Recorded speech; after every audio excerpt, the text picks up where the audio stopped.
વાત તો સાંભળો, પણ પેટ્રોલ ડીઝલના જે ભાવ વધે છે સરકારને જીતુભાઈ, પેટ્રોલ ડીઝલના ભાવ વધે છે, સરકારને કેસો ભાવ ઘટાડે? તમે વિરોધ પક્ષમાં હતા ત્યારે પેટ્રોલ ડીઝલના ભાવ મુદ્દે ધરણા કર્યા હતા, હવે શું સરકારને વિનંતી કરશો?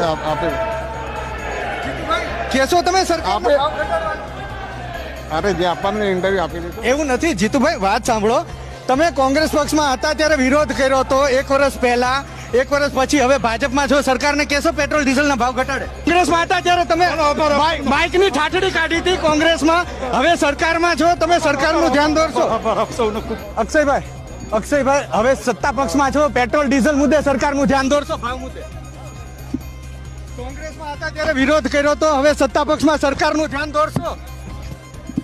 પેટ્રોલ ડીઝલના ભાવ ઘટે, કેસો કઈ સરકારને? બ્રિજેશ મેરજા હોય, અક્ષય પટેલ હોય, જીતુ ચૌધરી હોય કે જેવી કાકડિયા હોય, 1 વર્ષ પહેલા જ્યારે પેટ્રોલ ડીઝલના ભાવ વધ્યા હતા ત્યારે આ તમામ ધારાસભ્યોએ વિરોધ નોંધાવ્યો હતો.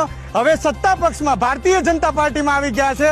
પેટ્રોલ ડીઝલના ભાવ 1 વર્ષ કરતા કેટલાય વધારે વધી ચૂક્યા છે. એમ છતાં હવે આ એક પણ વ્યક્તિ પેટ્રોલ ડીઝલના ભાવ મુદ્દે એક હરફ ઉચ્ચારવા તૈયાર નથી. આ છે પ્રજાના પ્રતિનિધિનું બદલાતું વ્યક્તિત્વ, બદલાતું ચરિત્ર.